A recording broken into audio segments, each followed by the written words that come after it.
Monsieur le Président. Madame, bonjour. Merci de recevoir la presse internationale ici au Palais présidentiel. Merci d'accepter de répondre à nos questions. Au nom de mes consoeurs et de mes confrères, je voudrais aussi vous remercier pour l'invitation. On a pu participer aux festivités, faire notre travail. On a pu rencontrer des dignitaires du vaudou, des autorités, des artistes. Je voudrais aussi vous dire qu'il y a d'autres journalistes présents ici, Paris Match, AFP, Canal+, et l'agence Ecofin, qui sont juste en face. C'est un bon panel. Exactement. Donc je vais laisser la parole à ma consoeur de VOA Afrique pour la première question et ensuite on se répartira la parole. Puis à vous, madame. Merci Sadia. Moi, c'est Ginette Fleur-Adondé. Je suis la correspondante de VOA Afrique au Bénin.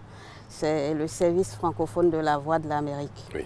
Alors, Monsieur le Président, il y a presque 8 ans, vous avez déclaré que le Bénin va révéler au monde le patrimoine vaudou qui est si riche et intense. Alors, pourquoi le Bénin tient-il à révéler le vaudou au monde?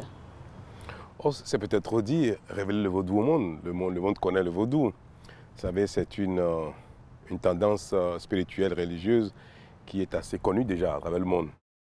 Il se fait que le vaudou est parti essentiellement du Bénin. C'est vrai que la région du golfe du Bénin, qui est confine des deux civilisations Yoruba et Adjatado, a donné naissance ici donc sur nos terres à cette religion qui s'est exprimée largement dans l'Afrique au sud du Sahara, notamment à l'ouest jusqu'à l'Afrique centrale et un peu plus. Et après, par la traite des esclaves, s'est répandue au-delà de l'Atlantique. Malheureusement, l'expansion des religions du livre, notamment du christianisme et de l'islam, a peint la religion vaudou tellement en noir que les Africains non seulement ont abandonné ce qui relève de leur propre identité, de leur histoire, de leur patrimoine, au profit des religions importées, ce qui n'est pas un drame parce que le monde est dynamique, la communauté humaine bouge beaucoup, change de pratiques, de culture et consorts et adopte d'autres modes de pensée d'existence. Mais au plan communautaire, ce qui relève de l'identité doit pouvoir être préservé d'une certaine manière. Et ça, c'est utile pour que les communautés, dans le Conseil des Nations et dans la compétition mondiale, puissent s'exprimer avec tout leur plein potentiel. Malheureusement, comme je le disais tantôt, le vaudou a été victime un peu de l'assimilation des Africains par une autre civilisation. Et les religions portent les civilisations. Les religions sont en général le vecteur d'une culture, ou alors la résistance d'une culture. Donc l'Afrique a un peu perdu, notamment ce qui nous concerne, un peu perdu notre âme en cette matière. Même si, au plan spirituel,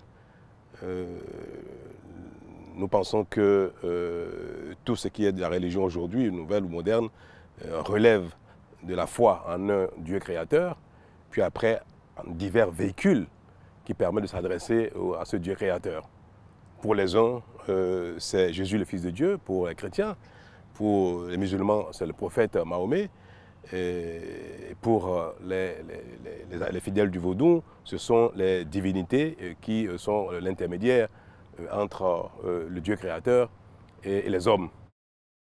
Donc nous partageons pratiquement la même valeur spirituelle, même valeur de la compréhension du monde et l'interaction, la relation entre les hommes et la nature et le créateur. Et d'ailleurs, en cette matière, je peux vous dire rapidement que voilà, la religion vaudou me paraît celle qui intègre vraiment la symbiose entre le créateur, les hommes et la nature globalement. Et puisque elle prône une relation intime, respectueuse et voire un peu dévolutive entre Dieu créateur et les hommes. La terre, l'eau, l'air, l'énergie, le soleil sont pour les fidèles du vaudou les éléments essentiels de la créature de Dieu, créateur, qui offre aux hommes l'existence et requiert leur respect pour l'harmonie sur terre. Et donc par déduction constituent les éléments d'échange quotidien de l'homme avec le créateur. C'est tout, le vaudou c'est cela. Nous l'avons abandonné au profit d'autres philosophies spirituelles et religieuses. Bon, ce n'est pas un problème, mais nous avons également un petit peu renoncé ou on a commencé à avoir même un peu honte de cette belle philosophie qu'est la philosophie africaine, la relation entre Dieu et les hommes. Et le vaudou se pratique parfois secrètement, ou alors on en a honte. Et beaucoup de nos compatriotes chrétiens ou musulmans ont un peu cette double pratique religieuse. En plein jour, ce qui relève de la religion importée, et puis plus discrètement, ce qui relève de notre identité réelle.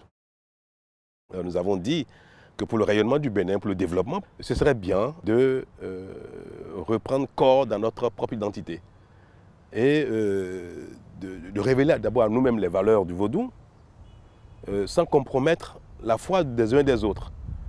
D'ailleurs, le vaudou ne convertit pas. Ce n'est pas une religion qui est expansionniste qui convertit. On adhère au vaudou quand on fait la démarche soi-même.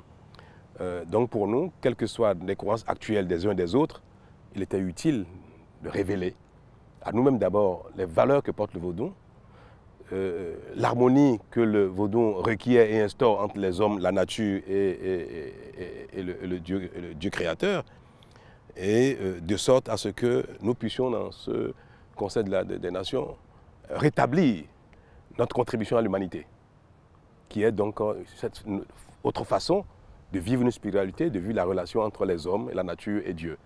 Nous avons donc estimé que ce serait très bien que l'Afrique apporte, renouvelle un peu au monde ces valeurs-là, tout en vivant, pour ceux qui sont fidèles du vaudou, tout en vivant leur spiritualité pleinement, sans honte, sans gêne. Et par l'occasion, parvenir aussi à déconstruire tout ce qui a été à tort dit sur la religion vaudou en disant que cette religion est l'émanation du mal et qu'on sort tout ça. Bon, c'est normal, hein. L'expansion des religions passe par cela aussi, dénigrer, montrer que l'autre religion elle est mauvaise. Voilà un peu ce qui a guidé, à titre personnel, ma réflexion, puis après au niveau du gouvernement béninois, et maintenant au niveau de tout le Bénin, ce qui a guidé un peu notre volonté de réhabiliter les réelles valeurs du vaudou et pour le tiers de notre population, pouvoir vivre cela pleinement et partager cela aussi avec le monde. Et tout ce qui est culturel, artistique, qui relève de soi, qui relève de l'identité qu'on partage avec le monde, aujourd'hui, nourrit le tourisme, qui est un secteur économique important. Donc vous voyez, la relation est vite faite entre rétablir notre identité, la retrouver, la partager avec le monde, et aussi développer de l'économie à partir de cela.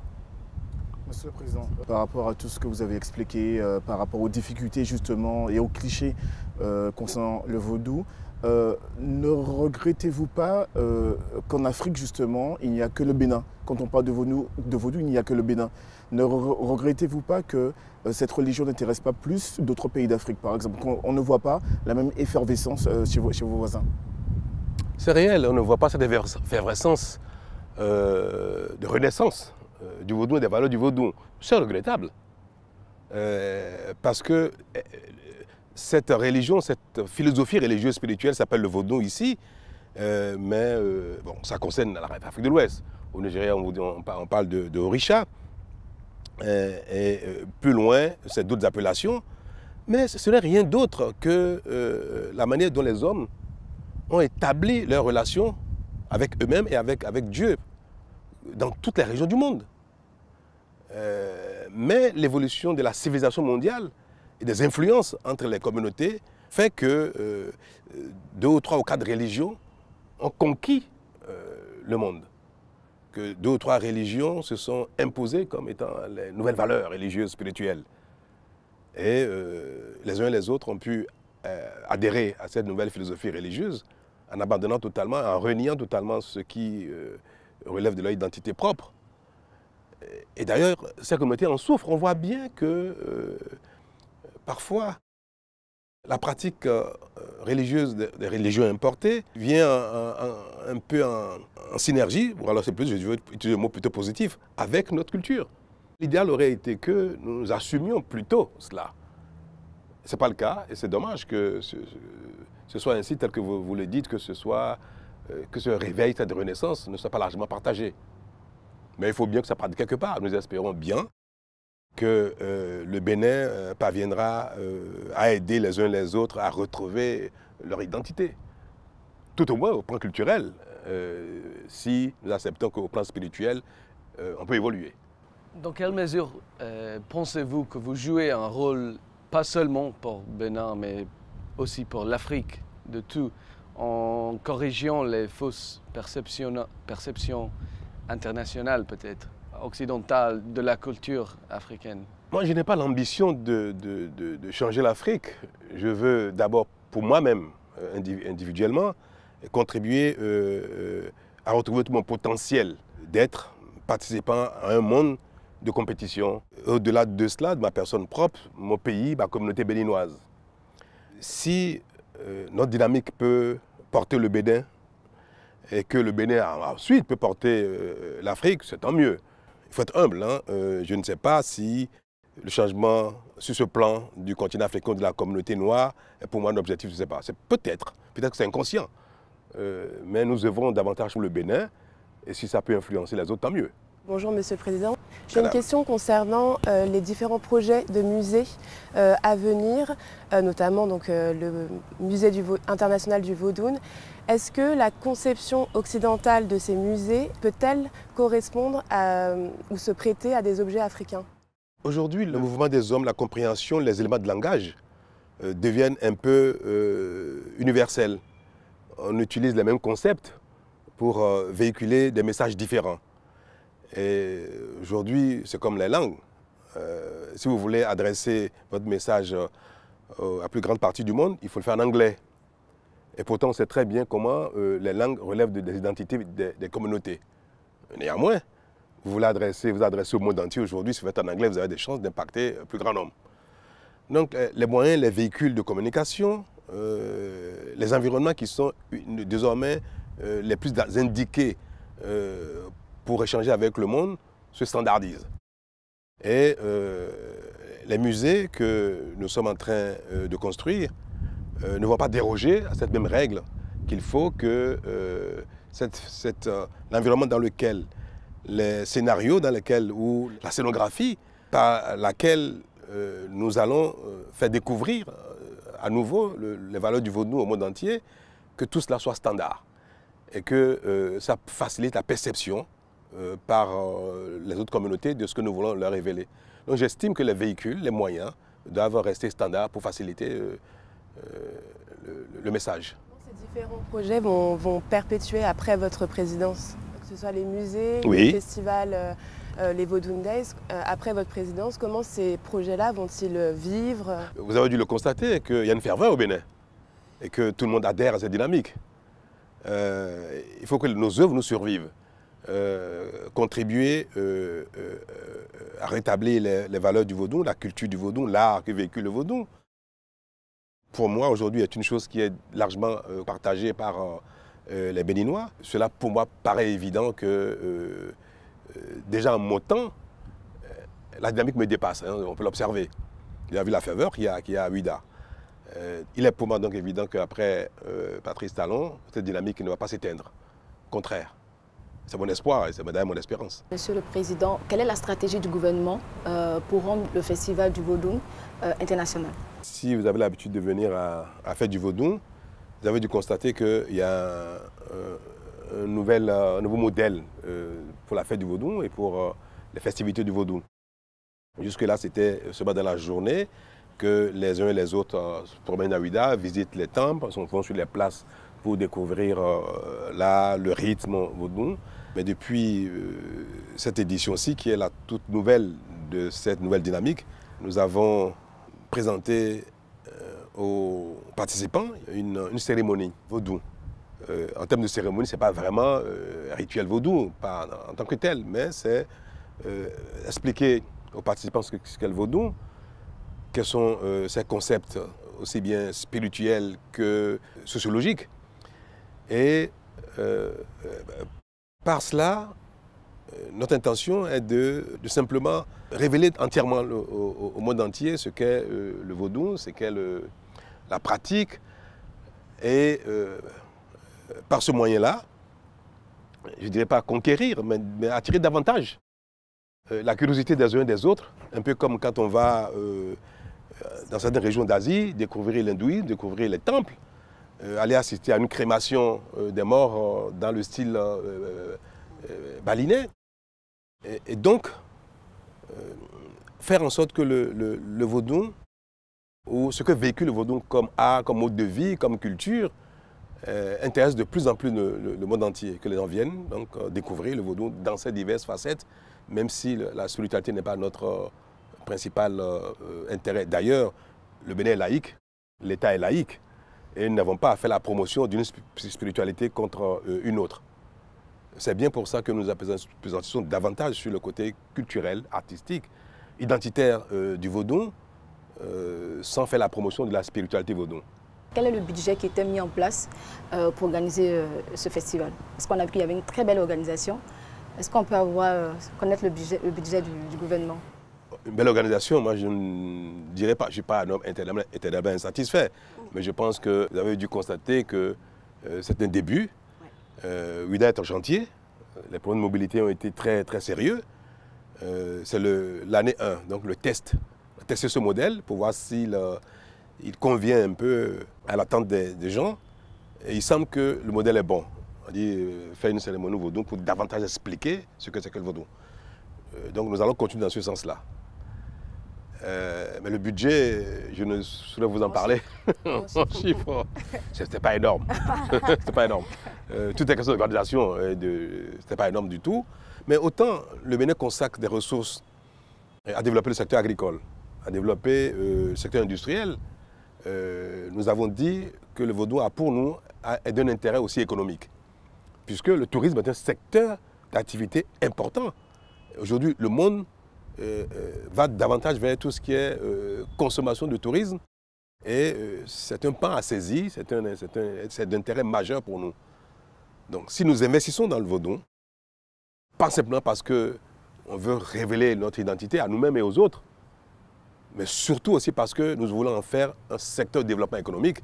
Alors là, tous les investissements les plus rationnels et rentables peuvent être effectués dès lors que nous faisons la projection de ce que cela peut créer en termes d'emploi, en termes de richesse, en termes de visite du Bénin, en termes de collecte d'impôts, de ressources pour l'État. Donc l'investissement va s'opérer dans ce cadre de rentabilité globale. Monsieur le Président, ce que vous voulez dire aux jeunes ou aux investisseurs, c'est le tourisme mémoriel, c'est la solution? Mais tout à fait, c'est une solution. Le tourisme, qu'il soit mémoriel ou découverte de la nature, ou de l'art tout simplement, les festivals et consorts, tout cela. D'ailleurs, nous mettons tout ça ensemble. Hein. Vous avez dû constater que le Bénin est sur tous les plans du tourisme. La nature, la culture, la mémoire, l'esclavage.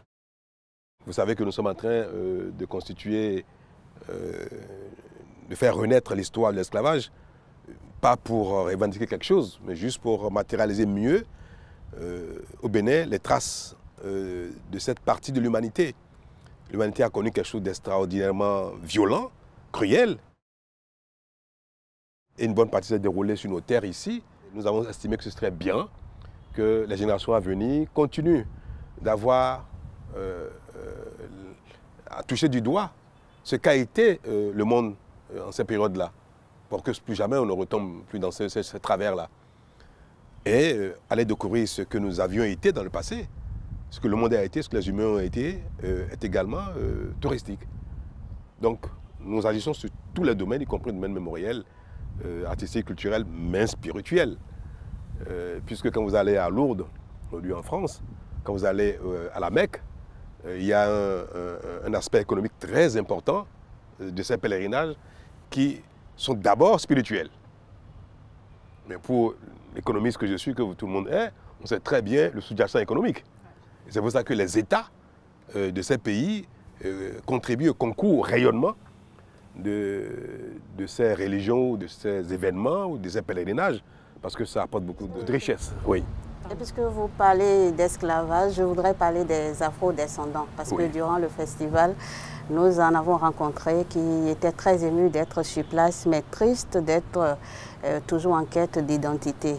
Certains ont dit qu'ils sont repartis d'ici à 300 ans, béninois, et ils reviennent ici sans papier. Alors, dans ce processus de promotion et de valorisation du patrimoine qu'est le vaudou, quelle est la place réservée à la diaspora américaine et aux afro-descendants?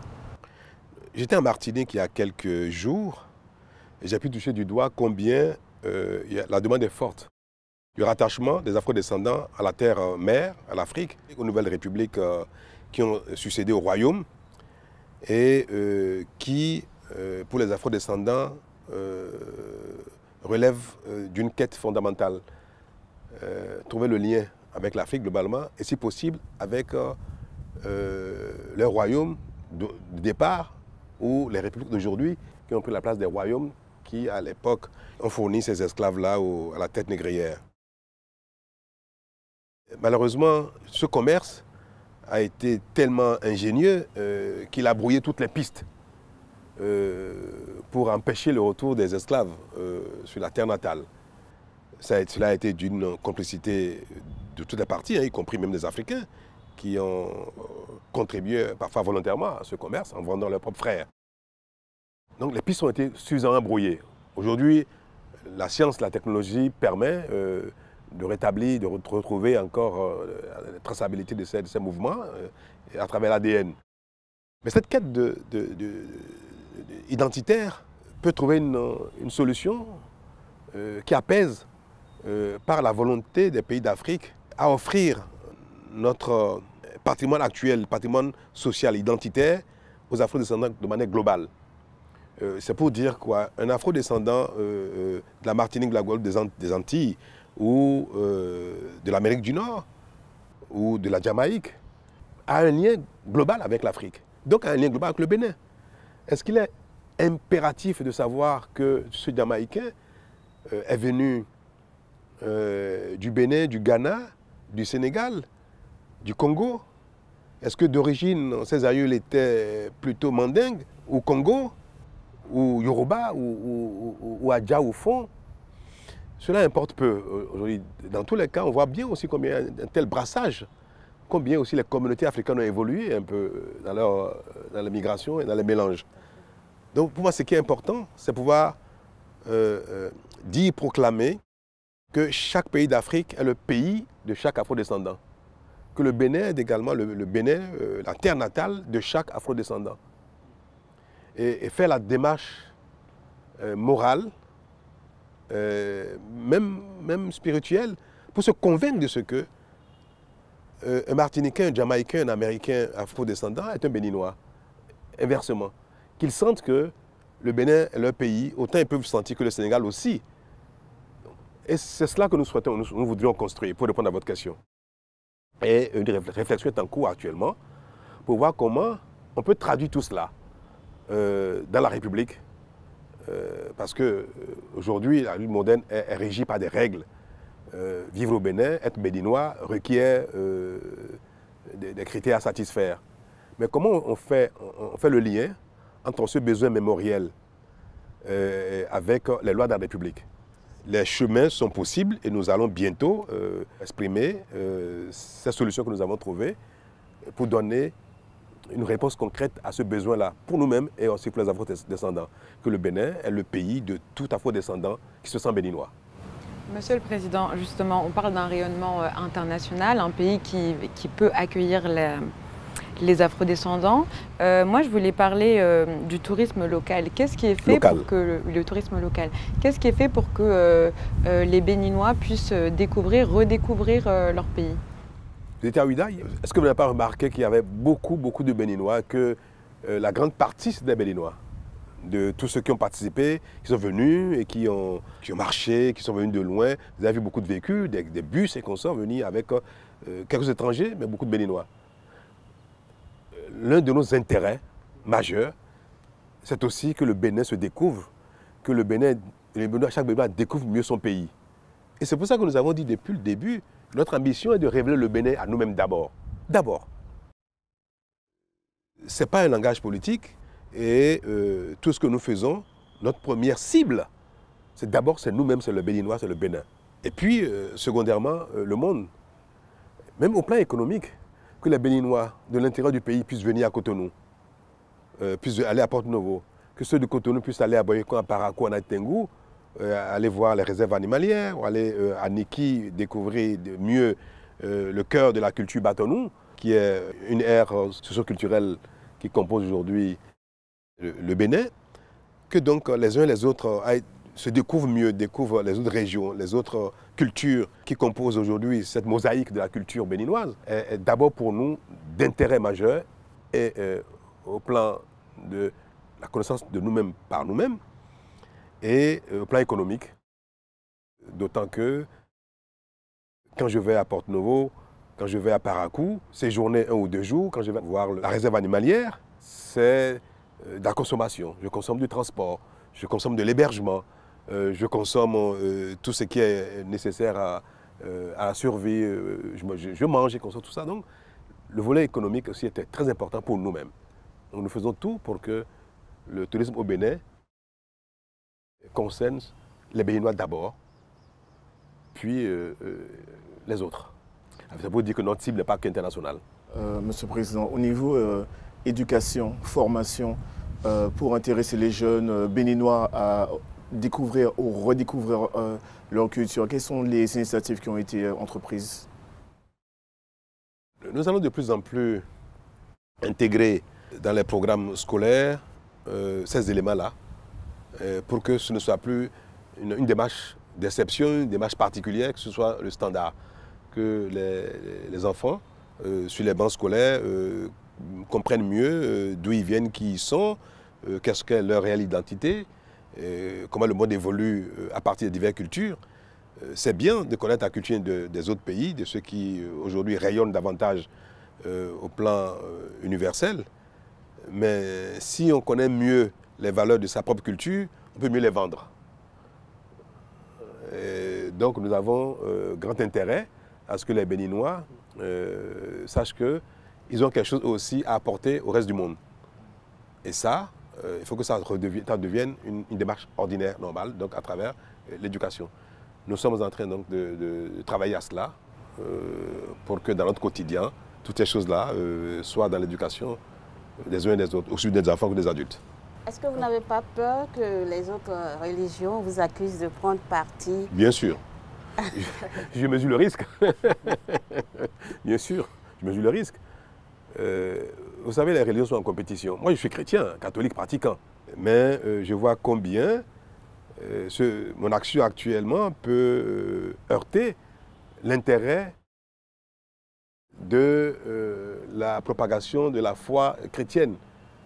Puisque chaque religion a pour vocation de diffuser la bonne nouvelle, d'avoir davantage de fidèles, parce que ce que les prophètes, ou le Créateur ou Dieu attendent de chaque fidèle, c'est de faire des autres les fidèles de la religion.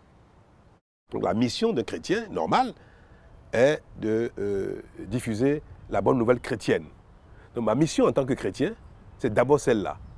C'est apporter la bonne nouvelle aux autres musulmans, aux autres fidèles de la religion vaudou, leur apporter la bonne nouvelle chrétienne. Et ça, c'est ce qui relève de ma foi et de la recommandation, de l'attente de l'Église à mon endroit personnel. Donc, il est évident que le clergé catholique doit trouver dans mon action peut-être quelque chose qui n'est pas conforme à ce que l'Église attend de moi. Mais au-delà moi, de ma foi, de la pratique de ma foi, je suis dans une charge aujourd'hui qui recommande que je travaille aussi bien pour les chrétiens catholiques, que ça aussi pour les musulmans, pour les évangéliques, pour les fidèles vaudous, d'abord.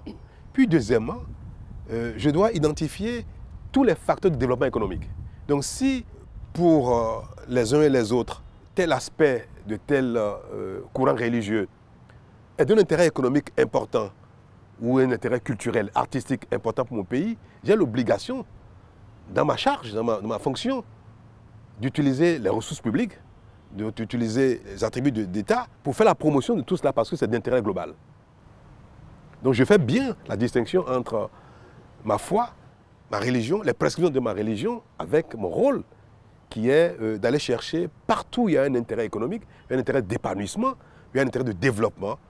Partout où cela existe, il y a le devoir d'aller chercher et de promouvoir cela pour que, au-delà de la foi, les Béninois vivent bien économiquement, gagnent de l'argent, qu'il y ait des emplois pour tout le monde.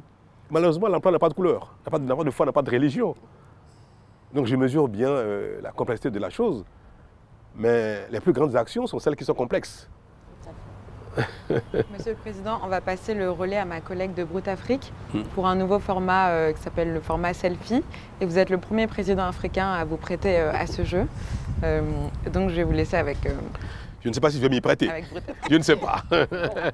On m'a dit que vous êtes fan de Koffi Olomide et je pense que vous connaissez sa chanson Selfie. Donc, ce qu'on va faire en autre format, en interview avec vous. Est-ce que Monsieur le Président dites-moi ce que je dois faire. Je me lève? Oui. Et voilà. Alors, très rapidement, moi je salue parce que cette vidéo sera vue par plusieurs personnes, plus précisément les jeunes.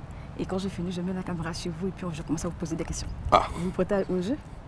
On va essayer. Alors, c'est parti.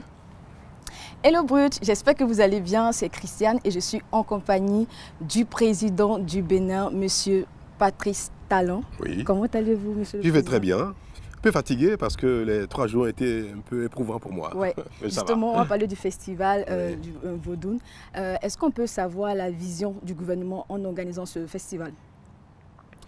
J'aime pas beaucoup le mot festival. Okay. Parce que le festival a un caractère plutôt spectacle festif que identitaire, que spirituel. Et le vaudou, même si c'est sa partie culturelle artistique que nous voulons davantage révéler, ne pouvons pas réduire la pratique des fidèles du vaudou essentiellement à sa valeur artistique et culturelle, même si c'est cela que nous voulons promouvoir. Donc les fidèles et le clergé de la foi vaudou ne souhaitent pas que le vaudou soit simplement utilisé pour cela. Donc nous respectons bien cela, et un peu comme les de religion. Quand on va à un pèlerinage à la Mecque, ce n'est pas simplement pour le côté économique que l'État prête main forte à la bonne organisation du pèlerinage à la Mecque. Donc, nous participons à cette organisation, nous sommes à l'initiative même, aussi pour que le vaudou soit connu dans toutes ses valeurs. Valeurs sociétales, valeurs spirituelles, même si ce n'est pas pour convertir les autres au vaudou. C'est pour ça que nous appelons cette période-là, d'abord la fête du vaudou, puis tout doucement nous appelons Vaudou Days. Et puis à la fin, on appelle ça la cérémonie vaudou, même œcuménique. La cérémonie vaudou. D'accord. Monsieur le Président, c'est quoi votre message à cette jeunesse-là qui a oublié sa culture, sa tradition surtout, et à cette jeunesse en général africaine, mais en particulier du Bénin? Quel est votre message? C'est simplement d'oser redécouvrir ces valeurs ancestrales, ce qu'a été la pratique religieuse, spirituelle de nos ancêtres, et qui continue de véhiculer les mêmes valeurs que les autres religions d'aujourd'hui. Valeurs de paix, de développement, de grâce, de solution aux problèmes des hommes. Et mon souhait est que les jeunes du Bénin et d'ailleurs redécouvrent ce vaudou avec toute sa beauté, ses grâces et ses valeurs. D'accord. Ouais. Donc pour terminer, on ne peut pas parler de culture sans parler de sport. Et qui parle de sport, pas de foot. Oui, et qui parle de foot, pas de la Coupe d'Afrique des Nations. Oui. Malheureusement, l'équipe nationale du Bénin n'a pas été qualifiée. Prochaine édition. Ok. Donc selon vous, qu'est-ce qui a manqué à l'équipe pour lier de son absence à cette 34e édition à Abidjan? Oui, le parcours de l'équipe de foot du Bénin, ces temps-ci, a pu s'essouffler, a pu montrer un certain essoufflement, parce que vous savez, la pratique du sport de manière globale au Bénin n'a pas reçu l'appui qu'il faut au niveau des pouvoirs publics pour son organisation, pour son développement, pour les investissements qui sont nécessaires. Nous commençons à le faire. Et c'est en matière de sport qu'un résultat n'est spontané. Donc nous savons très bien que nous ne sommes pas encore au niveau qu'il faut pour briller de manière permanente à toutes les éditions. Certes, nous avons pu l'être dans le passé, mais nous sommes conscients qu'il nous reste encore beaucoup à faire pour que le Bénin soit dans le top 10, top 10 final, pour pouvoir être présent, quelles que soient les éditions. Mais dans les prochaines, vous verrez, le Bénin sera toujours présent. D'accord, donc pour vous, qui va gagner la CAN à Abidjan? Je ne saurais le dire dans ma position. Ce serait, ce serait trop risqué. Et puis bon, je vais heurter beaucoup de gens. Donc je veux que le meilleur gagne. Ok, merci Monsieur le Président. Merci. Merci Monsieur le Président d'avoir accepté de répondre à nos questions. Merci bien. Vous avez dû vous rendre compte combien, pour une petite question parfois, il me faut beaucoup de temps pour vous répondre. Parce que le sujet est difficile et complexe. Et il faut choisir chaque occasion pour montrer le lien qu'il y a entre la culture, l'art, la spiritualité et les besoins de notre société. Ce n'est pas évident. C'est un exercice très difficile et je pense qu'on finira par trouver peut-être quelque temps le bon mot, le juste mot qu'il faut ou la phrase qu'il faut pour ne pas devoir parler autant pour faire comprendre. Nous aurons raison si nous réussissons à montrer que cette religion-là véhicule quelque chose en termes de valeur. Et ça, je le répète souvent, parce que vous avez dit tout à l'heure, le vaudou a été peint en noir. On dit c'est le gris-gris, la sorcellerie, tout ce qui est maléfique. On nous l'a mis dans la tête et maintenant nous-mêmes nous le véhiculons. Il faut dédiaboliser d'abord à l'interne avant d'aller plus loin. Alors nous allons travailler à ça ensemble. Hein. D'accord. Je vais compter sur vous tous. Bon, lui, on va le mettre à l'écart, il n'est pas concerné. Mais tout le reste, là, on va travailler à déconstruire un peu cette histoire-là qui est un handicap pour nous. C'est dans la tête de presque tous les. C'est là où on va faire le boulot. Ouais. Merci beaucoup. Merci beaucoup. Merci, monsieur.